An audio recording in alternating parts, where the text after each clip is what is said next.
여러분 저기요 섹션 세 번째 초성으로만 돼 있는데 저게 무엇의 약자일까요?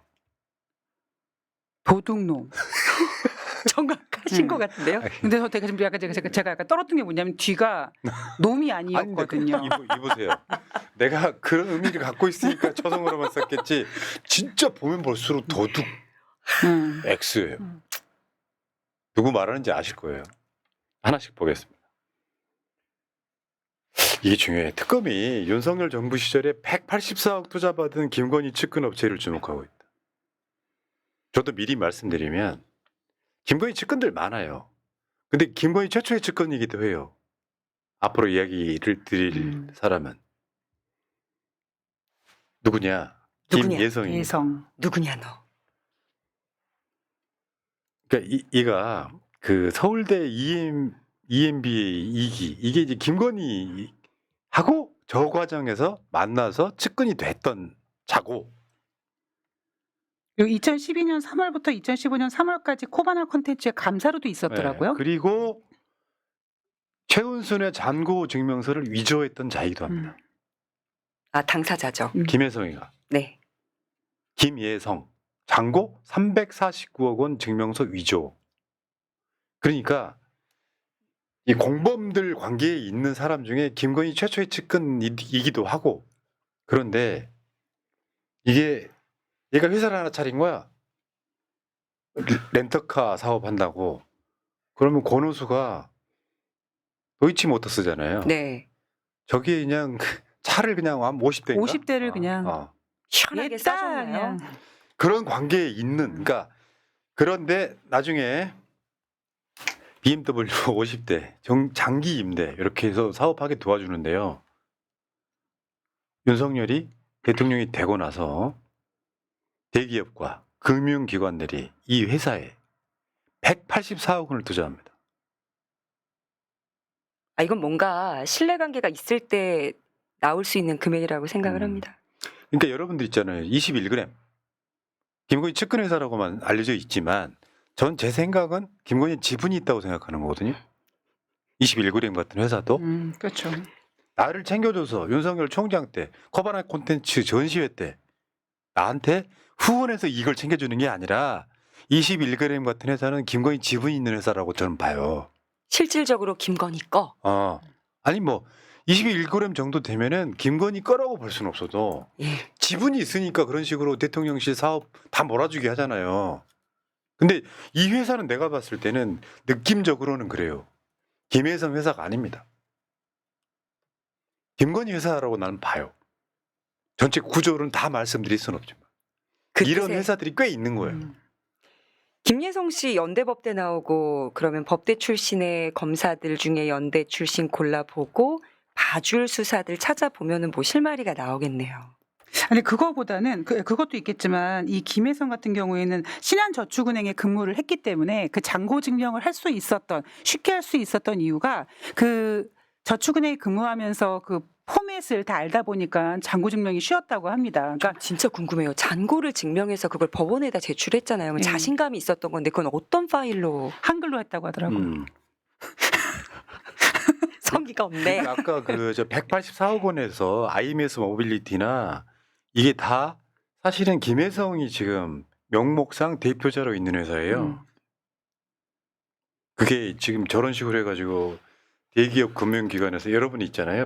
요즘에 하도 막 조단위가 막 날라다녀서 184억 그러면 별거 아닌 것 같지만 사실 우리가 특검하다 보면 뭘 해야 되냐면 예비비 막 500억씩 넘게 대통령실에서 해외에 무슨 순방한답시고 가져갔던 거나 그 예비비 같은 것들이 어떻게 쓰였는지는요 직접 가져가진 못하니까 여러분 그 까먹으셨는지 모르겠는데 건진법사 집안에 관봉 5천만 원 뭐 이렇게 쌓여 있던 게 그런 거거든요. 대통령실에 특수활동비를 바로 갖다 준 게 아니냐는 의혹인 것처럼 그거는 그렇다 치더라도 왜 대선 때 건진이 윤석열 도왔는데 건진이 자비로 했잖아요.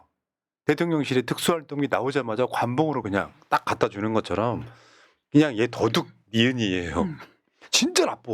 근데 진짜 겁도 없다. 어. 그 번호도 일련 번호도 다 찍혀 있을 텐데 그걸 줬네요. 그러니까 저는 왜 이 회사가 김건희 회사라고 의심하는 푸나님의 의견에 동의를 할 수 있냐면 이 회사가 자본 잠식이어서 거의 정말 휴지 조각 같은 회사인데 이 회사에 뭐 카카오 모빌리티 같은 경우 30억, 효성 모빌리티 같은 경우 35억 정도 투자하고 저 금융기관이라고 하는 곳은요 증권회사에 그 모여 있는 투자 예치금을 관리하는 곳이란 말이에요. 그러면 네. 저 금융기관이 어디에 투자를 한다 그랬을 때 그 신뢰도가 어마어마합니다. 그런데 그 184억 중에서 또 46억을 그 김혜성의 주식을 사주는 일을 한단 말이에요. 그럼 과연 그게 제대로 된 법인이라면 이 모든 과정이 정말 이게 말이 되는 소리일까? 말이 안 되죠. 그런 과정인 거죠. 여기는 지금 대출도 제가 알고 있는 한에서는 300억 300억이 가까이 넘는데. 되는 걸로 알고 예. 있는데 그러면 유명한 기업들이 좀 신뢰받는 기업들이 투자를 하면 다른 투자처들도 쫙 몰리는 효과가 있지 않아요? 뭐 그렇겠지만 지금 공식적으로 모인 곳은 이렇게 30억, 35억이 큰 건데 이 184억에서 46억을 뺀 나머지 금액을 그냥 이게 신사업 투자라고 해야 되는데 딱 빚 갚고 말았다고 하더라고요. 다 갚지도 못하고 있고. 이노베스트 코리아. 이 회사는 김혜성의 부인이고 뭐 법인 주소지는 김혜성의 집 집, 주소와 똑같은 예. 차명법인 이렇게 예. 돼 있는데 실제로는 우리가 법인 등록을 하잖아요. 자금에 그런 식으로 나오면 다 구속돼요. 굉장히 심각한 거예요. 그럼요. 근데 지금 이 상황에서 이런 거 있어. 금융기관이나 대기업들이 삥 뜯긴 거예요.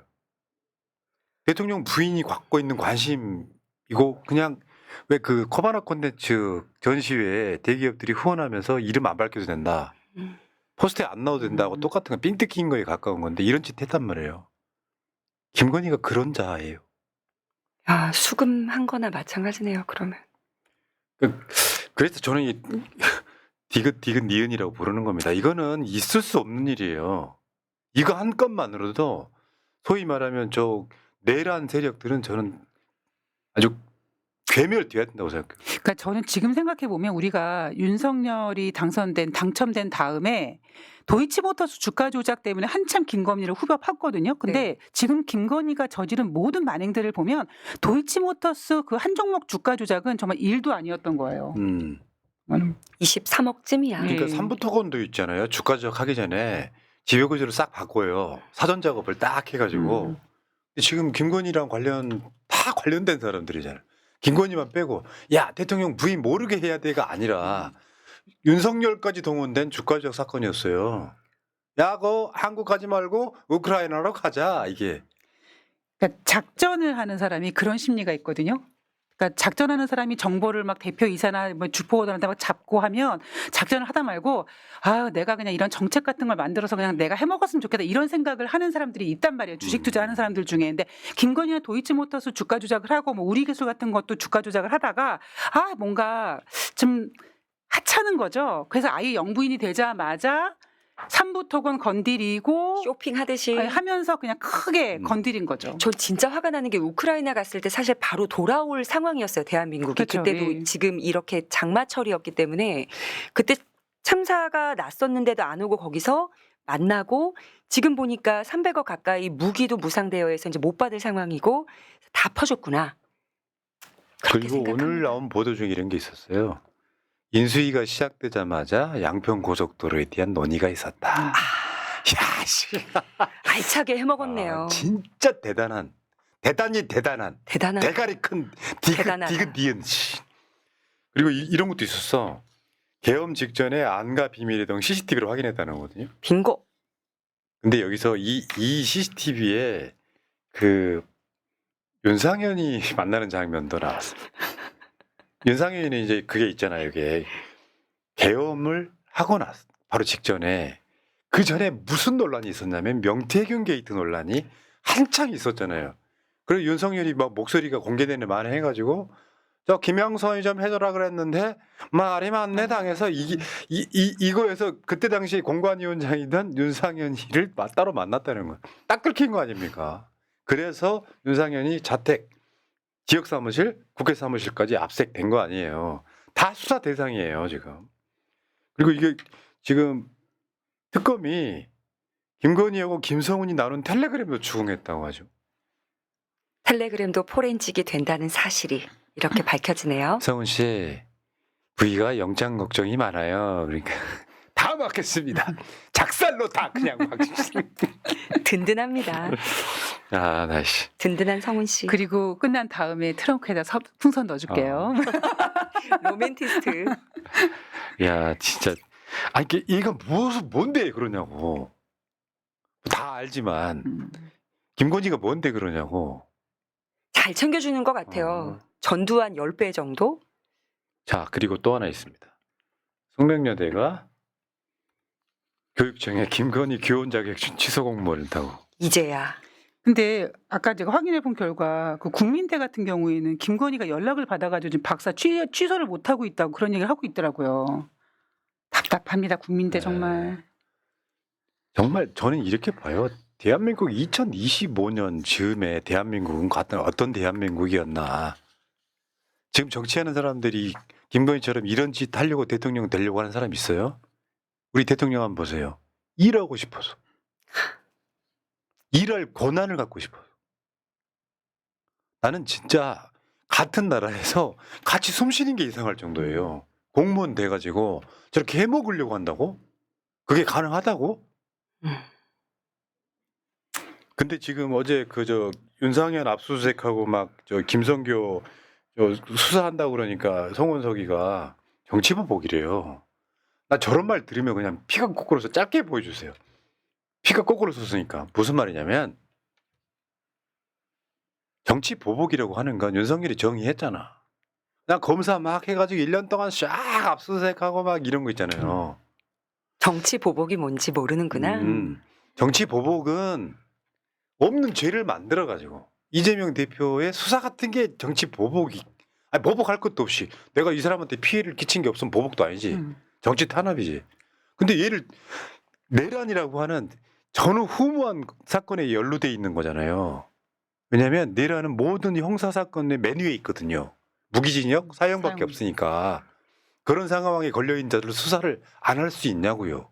같은 당 조경태 의원이 정치 보복 아니라고 했으니까 두 음. 분이서 말 맞춰서 알아서들 하세요. 그 중에서 이제 홍준표가 밖에서 이제 굉장히 많이 때리죠, 국민의힘을. 국힘 혁신의 출발은 퇴출 이건을 또 대국민 사기칠 것이다. 또가 중요해. 또. 그 정치 보복이란 말이 안 먹혀요. 절대 안 먹혀요. 국민들 절대 다수는 내란 등의 진상을 알고 싶은 거고 김건희가 얼마나 해쳐먹었는지 알고 싶은 거예요.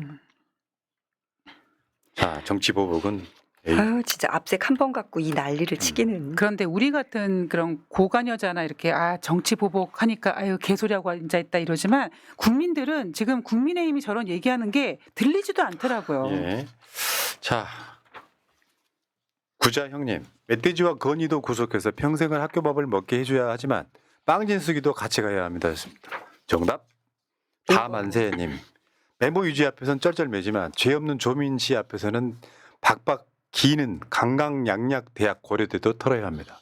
조민 씨 학력 및 명예회복도 시급합니다 하셨습니다. 정답. 기회가 오겠죠. 네. 자, 1부 마치고요.